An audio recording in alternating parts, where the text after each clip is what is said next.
Good morning all student. कल तक के लास्ट क्लास में हमने लास्ट क्वेश्चन ये था कि यंग के द्विसुत प्रयोग में दो सिलेटों के मध्य की दूरी, यंग के द्विसुत प्रयोग में दो सिलेटों के मध्य की दूरी 2.2 mm है। जब सिलेटों पर 8000 एंगस्ट्रॉम का प्रकाश आपतित होता है तो सिलेटों से 1 मीटर दूरी पर स्थित पर्दे पर प्राप्त फ्रिंजों की फ्रिंज चौड़ाई ज्ञात कीजिए। ये हमने कल के लास्ट क्लास में क्वेश्चन लिखा था, इसका सॉल्यूशन नहीं हुआ था, इसका सॉल्यूशन अभी हम कर रहे हैं। ठीक है, तो क्या लिखेंगे इसमें? सॉल्यूशन। क्या लिखेंगे अपन? सॉल्यूशन। इस सॉल्यूशन क्या है लिखेंगे? दिया है, क्या दिया है? Small d equal to 0.2 mm, तो इसका हो गया 0.2 m मिलीमीटर। मिलीमीटर का क्या होता है? 10⁻³ होता है, तो गुणा 10⁻³ m हो गया, मीटर हो गया। इसको मैं ऐसे कैसे कर सकता हूं क्या कि 2 गुणा 10⁻⁴ मीटर हो गया, कोई दिक्कत है? इसी प्रकार क्या दिया हमें? लैम्बडा का मान, तो लैम्बडा बराबर दिया है हमें, लैम्बडा बराबर 8000 एंगस्ट्रॉम दिया है। अब 1 एंगस्ट्रॉम बराबर होता है 10⁻10 मीटर होता है, तो क्या हो गया? लैम्बडा बराबर 8 गुणा 10⁻³ लिख दिया मैंने इसको, एंगस्ट्रॉम में लिख दिया 10⁻10 मीटर में चेंज हो गया, तो क्या बन गया? 8 गुणा 10⁻³ है, 10 कितने? -10 है, तो कितना हो गया? 10⁻⁻7 मीटर। यानी कि वो तरंगदैर्घ्य का जो मान आया हमारे पास में वो कितना आया? 10⁻8 गुणा 10⁻7 मीटर आया। ठीक है, यहां से फिर हमारे पास वो दिया हुआ क्या है?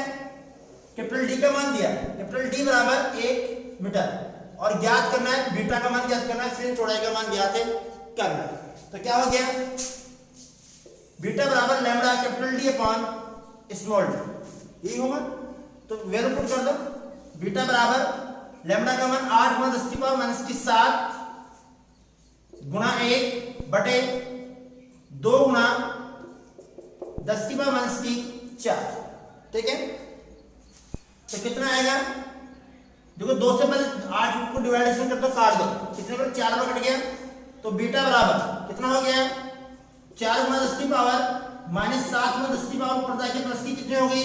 4 हो गई, तो क्या बन गया? बीटा बराबर 4 गुणा 10⁻⁻3 मीटर। इसका जो आंसर हमारे पास में आया वो कितना है हमारे पास में? बीटा बराबर 4 गुणा 10⁻⁻3 मीटर आएगा। अब ये 10⁻³ है, इसको मिलीमीटर में चेंज कर दे, तो बीटा बराबर 4 गुणा 10⁻³ सॉरी 4 मिलीमीटर। ये क्या हो गया? इसका आंसर हो गया। यानी कि यदि सिलेटों के मध्य की दूरी 0.2 mm हो और उस सिलेटों पर जो प्रकाश आपतित होता है वो 8000 एंगस्ट्रॉम का प्रकाश आपतित हो और पर्दा 1 मीटर दूरी पर स्थित हो, तो उसकी फ्रिंज चौड़ाई का मान कितना होगा? 4 मिलीमीटर होगा।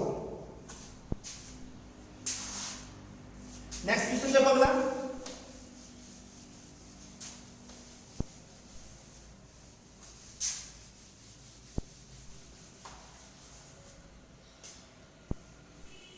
अगला क्वेश्चन कह रहा है कि 2:8 के तीव्रता अनुपात में 2 कला संबद्ध स्रोत व्यतिकरण प्रारूप, 2 कला संबंध स्रोत व्यतिकरण प्रारूप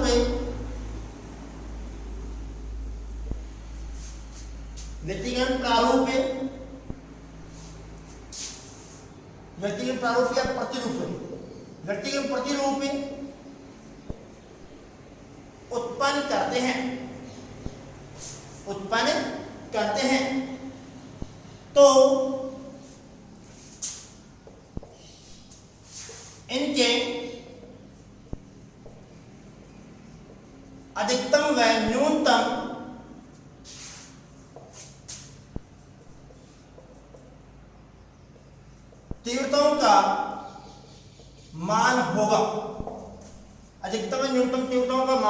होगा।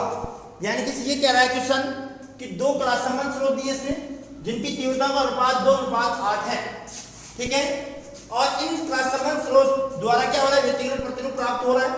तो प्राप्त व्यतिकरण प्रतिरूप में जो अधिकतम और न्यूनतम तीव्रता होंगी उनके मान हमें क्या करवा रहा है, ज्ञात करवा रहा है। तो यहां लिखेंगे हम सॉल्यूशन, हल में लिखेंगे, पहले लिखेंगे अधिकतम तीव्रता, अधिकतम तीव्रता, अधिकतम तीव्रता मैंने पढ़ रखा है I maximum equal to I1 plus I2 plus 2 under root I1 under root I2 cos 5, यही पढ़ रखा है। अधिकतम तीव्रता कब प्राप्त होगी, जब फेज डिफरेंस कालांतर का मान क्या हो, 0 हो या पाई का समगुणज हो। तो क्या होगा, cos 0 बराबर 1, I maximum equal to I1 plus I2 plus 2 under root I1 under root I2, यही आएगा। हमें प्रश्न में क्या दे रखा है, ये दे रखा है कि I1 अपॉन I2 2/8, इसको मैंने आई अलग कर लिया तो क्या बन गया, 1/4 बन गया। अब ये हो गया I2 बराबर 4I1 हो गया, यहां से इसका मान निकाल लिया। अब इसमें I मैक्सिमम में I2 के लिए क्या पुट कर दूंगा, मैं 4I1 पुट कर दूंगा। तो क्या हो गया, I मैक्सिमम बराबर I1 प्लस I2 के क्या पुट करूंगा, 4I1 plus 2 under root I1 multiply 4 under root I1। देखो इनको जो मल्टीप्लाई करूंगा तो क्या बन जाएगा, I1 का स्क्वायर बनेगा। तो I मैक्सिमम बराबर 1I1 और 4I1 5I1 हो गया, 5I1 plus 2 under root 4I1 का स्क्वायर, 4I1 का स्क्वायर। तो ये क्या बन गया, 2I1 बनेगा, नहीं बनेगा, बाहर आकर के। तो क्या हो गया, I मैक्सिमम बराबर 5I1 प्लस 4I1, तो बराबर हो गया 9I1। यानी कि जो अधिकतम तीव्रता होगी उस अधिकतम तीव्रता का मान कितना होगा, 9I1 होगा। उस अधिकतम तीव्रता का मान कितना होगा, 9I1 होगा, ठीक है। अब निकालेंगे न्यूनतम तीव्रता।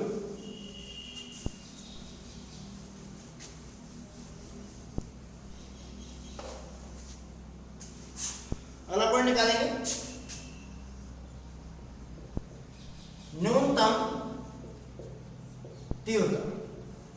अभी न्यूनतम तीव्रता कैसे निकालेंगे, क्या जो हमने पढ़ा है विनाशी त्रिकोण में I minimum equals to I1 plus I2 plus 2 under root I1 under root I2 two cos 5, और 5 का मान क्या लेंगे, पाई का विषम गुणज, पाई ले लिया मैंने 5 बराबर, तो क्या हो गया, cos पाई बराबर माइनस का 1। तो I मिनिमम बराबर I1 plus I2 plus 2 under root I1 under root I2 multiply minus का 1। तो I minimum equals to I1 plus I2 minus 2 under root I1 under root I2, ठीक है। अब वही I2 की क्या पुट करूंगा मैं, 4I1 पुट कर दूंगा। तो क्या हो गया, I2 बराबर 4I1 रखने पर क्या बन गया, I minimum equals to I1 plus I2 minus 2 under root I1, I2 का मान मैंने पुट कर दिया 4I1 गुणा 4I1। तो I मिनिमम बराबर 5I1 minus 2 under root 4I1 का स्क्वायर।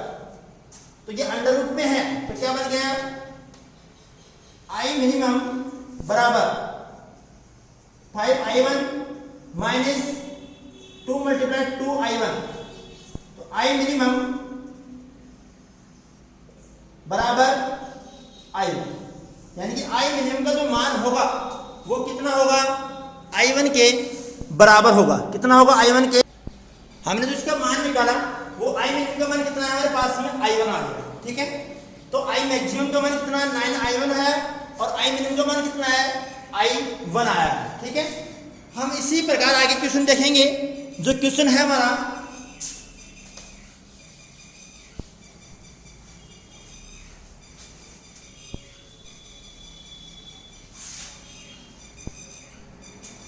आगे हम क्वेश्चन देखेंगे कि क्वेश्चन क्या है,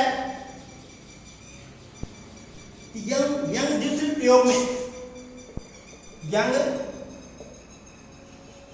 द्विसरी प्रयोग में, यंग द्विसरी प्रयोग में व्यतिकारी तरंगों के, व्यतिकारी तरंगों के आयामों का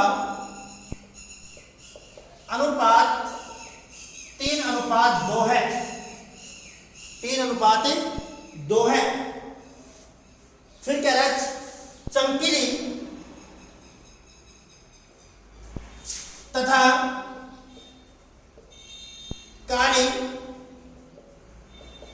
फ्रिंजों के लिए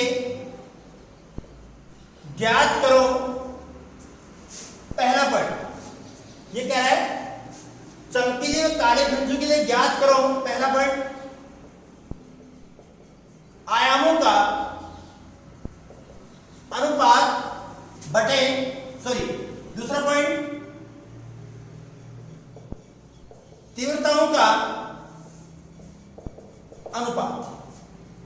क्वेश्चन क्या कह रहा है कि यंग द्विसरी प्रयोग में जो व्यक्तिगत तरंगें होती हैं, उन व्यक्तिगत तरंगों का जो आयामों का जो अनुपात हो कितना है, 3:2 है। चमकीले तथा काले फ्रिंजों के लिए हमें ज्ञात करना है आयामों का अनुपात व तीव्रताओं का अनुपात। ठीक है, तो इसमें हम आयामों का अनुपात और तीव्रता का अनुपात कैसे हम ज्ञात करेंगे। तो पहला से लिखेंगे चमकीले फ्रिंजों के लिए, क्या लिखेंगे, चमकीले फ्रिंजों के लिए। अब इस चमकीले फ्रिंजों में हम कैसे याद करेंगे, इसके बाद देखो हमने चमकीले फ्रिंज का आयाम क्या पढ़ रखा है, ए मैक्सिमम का whole square by A square पढ़ा था हमने। तो ए मैक्सिमम का whole square equal to a1 का स्क्वायर प्लस a2 का square plus 2a1 a2 cos 5। अब हमने ये भी पढ़ा था कि चमकीले फ्रिंजें कौन सी व्यतिकरण में बनती हैं, चमकीले फ्रिंजें समपोषी व्यतिकरण में प्राप्त होती हैं, और समपोषी व्यतिकरण में जो फाई होगा उस फाई का मान कितना होगा, पाई का समगुणज होगा, यानी कि फाई इक्वल टू क्या लेके चल रहे अपन, 0 डिग्री लेके चल रहे। तो cos 0 का क्या हो गया, 1 हो गया। cos 0 का मान कितना हो गया, 1। तो a मैक्सिमम का whole square equal to a1 का स्क्वायर प्लस a2 का स्क्वायर प्लस 2a1 a2 और cos 5 का मान कितना हो गया, प्लस का 1 हो गया। तो ये क्या बन गया, a maximum whole square equal to a1 plus a2 का whole square, a1 plus a2 का होल स्क्वायर। तो क्या हो गया, इसके मैं समीकरण नंबर 1 दे दूं, ये हो गया समीकरण नंबर 1। फिर यहां लिखेंगे काली फ्रिंजों के लिए आयाम। अब काले फ्रिंजों के आयाम कैसे निकालेंगे, ए मिनिमम होगा और इसका बराबर a1 का स्क्वायर प्लस a2 का square plus 2a1 a2 cos 5 और 5 का मान कितना हो गया, पाई। तो cos पाई वाला कितना हो गया, माइनस का 1 हो गया। तो आगे हम कैसे करेंगे इसको, a मिनिमम और इसके बराबर a1 का स्क्वायर प्लस a2 का square plus 2a1 a2 multiply minus का 1। अब इस -1 को यहां से मैं प्लस से गुणा करूंगा तो माइनस होगा कि नहीं होगा? क्या बन गया? a मिनिमम का स्क्वायर बराबर a1 का स्क्वायर प्लस a2 का स्क्वायर माइनस 2a1 a2, और ये क्या हो गया? a मिनिमम का स्क्वायर बराबर a1 माइनस a2 का और उसका समीकरण नंबर 2। हमने क्या किया कि चमकीले फ्रिंजों के लिए भी आयाम का मान निकाल लिया और वो कितना आएगा? a मैक्सिमम आएगा। और काले फ्रिंजों के लिए हमने आयाम का मान निकाला, कितना निकाला? a मिनिमम आ गया। अब हमें निकालना है इसी में कि इन चमकीली और काले फ्रिंजों जो आयाम हमने प्राप्त किया है उन आयामों का अनुपात कितना होगा। तो लिखेंगे आगे इसमें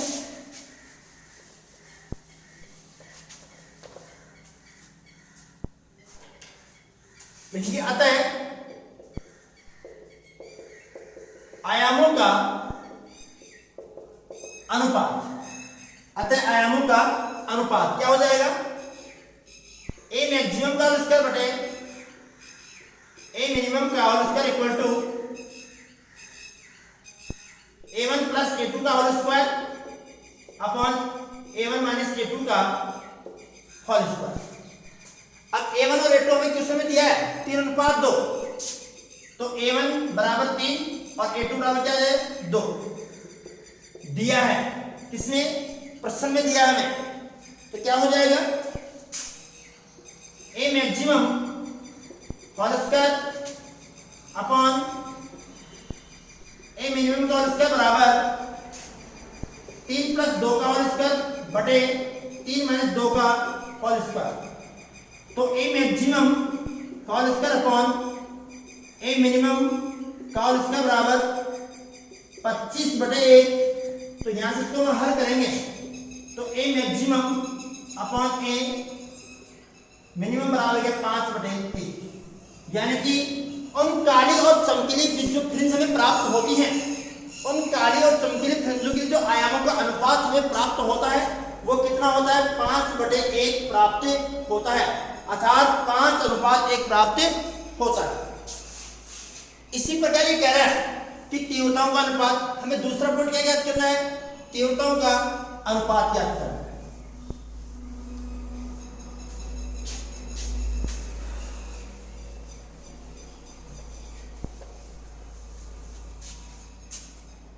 दूसरा पॉइंट पढ़ेंगे इसमें तीव्रताओं का अनुपात।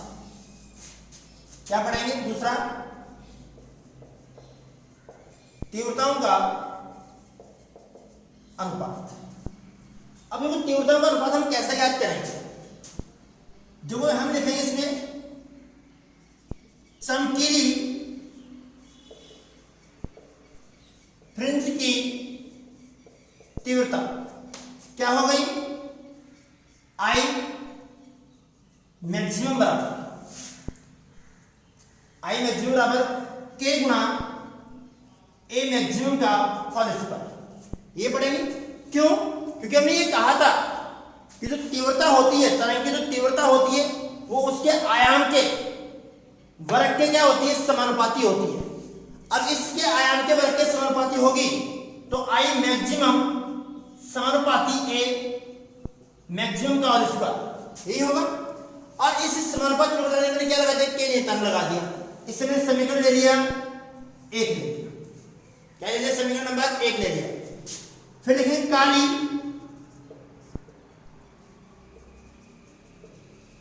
फ्रिंज की तीव्रता। तीव्रता में क्या लिखेंगे? इसमें ये लिखेंगे I मिनिमम बराबर K A मिनिमम का होल स्क्वायर, समीकरण नंबर 2। ठीक है। अब क्या कर देंगे? तीव्रताओं का अनुपात में अतः तीव्रताओं का अनुपात बराबर I maximum upon I minimum equals to K A maximum का होल स्क्वायर बटे A मिनिमम का होल स्क्वायर। कैसे क्या क्या हो गया? कैंसिल हो गया। क्या बच गया, आई मैक्सिमम बटे आई मिनिमम बराबर, देखो ए मैक्सिमम का होल स्क्वायर और ए मिनिमम का होल स्क्वायर, इसको मैं लिख सकता हूं क्या कि ए मैक्सिमम अपॉन ए मिनिमम का होल ट्वाइस, देख सकता हूं। इस ए मैक्सिमम और ए मिनिमम का मान हमें पहले पॉइंट में निकाल लिया, कितना है 5:1। हमने निकाला अभी कि ए मैक्सिमम अपॉन ए मिनिमम बराबर 5/1, तो आई मैक्सिमम बटे आई मिनिमम बराबर 5/1 का होल ट्वाइस, तो इसका मान कितना हो गया, आई मैक्सिमम अपॉन आई मिनिमम बराबर 25/1, यानी कि वे व्यतिकरण तरंगें जिनका आयामों का अनुपात 3:2 है और उनसे जो काली और चमकीले खंजे बनती हैं उनके आयामों का अनुपात तो 5:1 प्राप्त होता है, जबकि उनकी तीव्रताओं का अनुपात 25:1 प्राप्त होता है, 25:1। अब आगे जो नेक्स्ट क्वेश्चन कह रहा है वो क्वेश्चन क्या कर रहा है कि यदि अध्यारोपण के कारण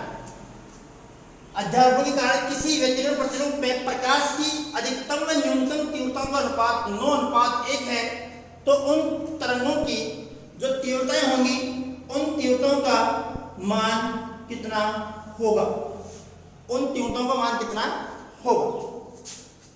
देखो भाई हमने इसमें पढ़ रखा है कि आई मैक्सिमम बराबर I1 plus I2 2 √I1 √I2 cos 5, यही पढ़ रखा ना। यहां से हमने 5 बराबर क्या लिया था 0, cos 0 का मान 1 हो गया। 0 क्यों लिया, क्योंकि अधिकतम तीव्रता किसमें होगी, समकोषी व्यतिकरण में होगी, और समकोषी व्यतिकरण में जो फेज डिफरेंस होता है वो फेज डिफरेंस कितना होता है, पाई का समगुणन होता है।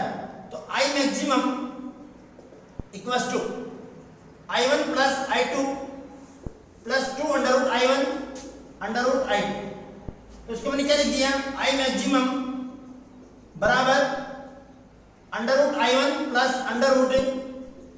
√I2 का होल स्क्वायर, समीकरण नंबर 1।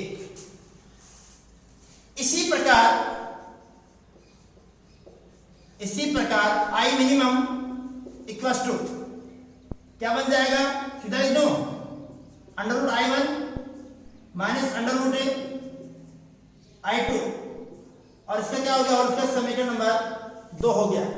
अब हमें क्या निकालना है, हमें अधिकतम व न्यूनतम तीव्रताओं का अनुपात दे रखा है और I1 और I2 का मान हमें क्या करना है, ज्ञात करना है। तो हम क्या करेंगे, ये मान हमें दिया हो तो यहां से लिखेंगे अपन, अतः I1 व I2 का मान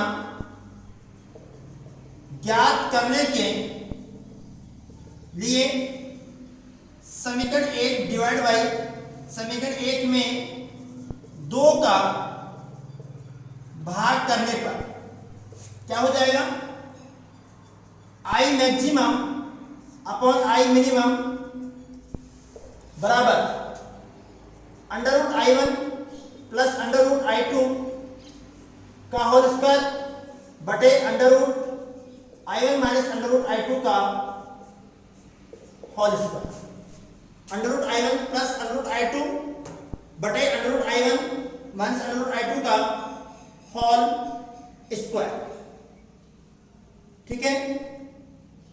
इसको मैं ऐसे लिख सकता हूं क्या कि इन दोनों पदों में, इसमें ऐसे कर लूं कि ऊपर वाले में भी I2 का भाग दे दूं और नीचे वाले में किसका भाग दे दूं, I2 का भाग दे दूं, तो क्या हो जाएगा, क्या बन गई, I maximum upon I minimum बराबर √I1 upon √I2 plus √I2 upon √I2 divide by का होल स्क्वायर बटे √I1 upon √I2 minus under root I two बटे अंडर रूट आई टू का होल स्क्वायर। अब क्या करेंगे, ये तो 1 हो गया और ये भी 1 हो गया, तो I maximum upon I minimum equals to, इसको मैं लिख देता हूं क्या कि under root I1 upon I2 plus 1 का होल स्क्वायर बटे under root I1 upon I2 का माइनस 1 का होल स्क्वायर, ऐसे लिख सकता हूं। अब आगे से जो हम हल करेंगे तो आगे हल कैसे कर सकते हैं, देखो ये क्या, इस आई मैक्सिमम और आई मिनिमम का मान क्वेश्चन के अनुसार लिख देंगे। क्या हो गया, 9 बटे 1 बराबर, इसको मैंने ऐसे लिख दिया under root I1 upon I2 plus 1 बटे under root I1 upon I2 minus 1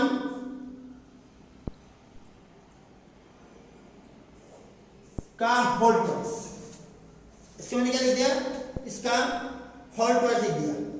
जब इसको होल ट्वाइस को मैंने हल किया तो इसके स्क्वायर को हटाने के लिए मैंने क्या कर दिया सर, वर्गमूल कर दिया। तो क्या बनाइए,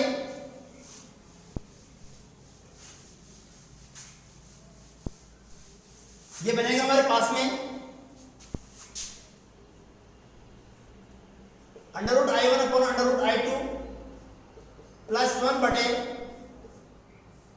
under root I1 upon I2 minus 1 बराबर 3 बटे 1। हमें क्या करना है, क्रॉस मल्टीप्लाई करना है। तो क्रॉस मल्टीप्लाई कैसे किया हमने, जब इसको हम क्रॉस मल्टीप्लाई करेंगे तो क्या बन जाएगा, ये under root I1 upon I2 plus 1 बराबर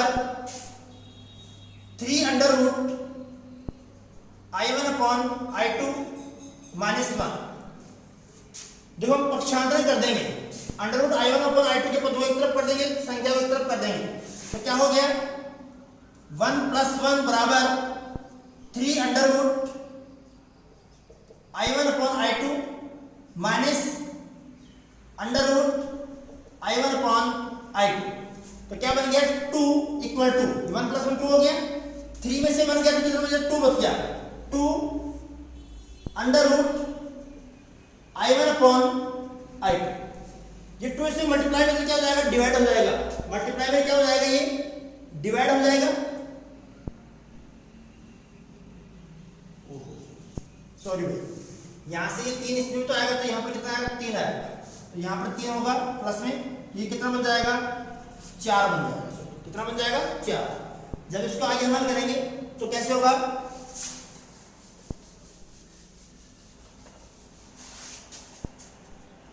क्या हो गया अंडर रूट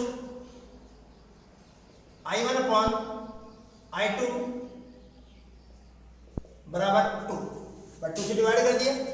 अब हमें निकालना है इसका मान। जब इसका मान निकालेंगे तो कैसे निकालेंगे, ये वर्गमूल है इधर, तो दोनों तरफ क्या कर देंगे, वर्ग कर देंगे, इधर भी वर्ग कर दिया, इधर भी क्या कर दिया, मैंने वर्ग कर दिया। तो I1 अपॉन I2 बराबर 4 बटे 1, तो क्या हो गया I1 और I2 इनका मान हो गया 4 बटे 1, इनका अनुपात 1, तो I1 बराबर तो कितना हो गया 4 और I2 बराबर कितना हो गया 1, दोनों का मान कितना आया 4 और 1 आया। इसके आगे हम जो ऊर्जा का प्रतिरूप है और कालांतर में जो फेजर आरेख का जो संबंध आएगा वो जो संबंध और व्यक्तिगत कार्य इसमें पूरा कंप्लीट करवा देंगे नेक्स्ट क्लास में। धन्यवाद।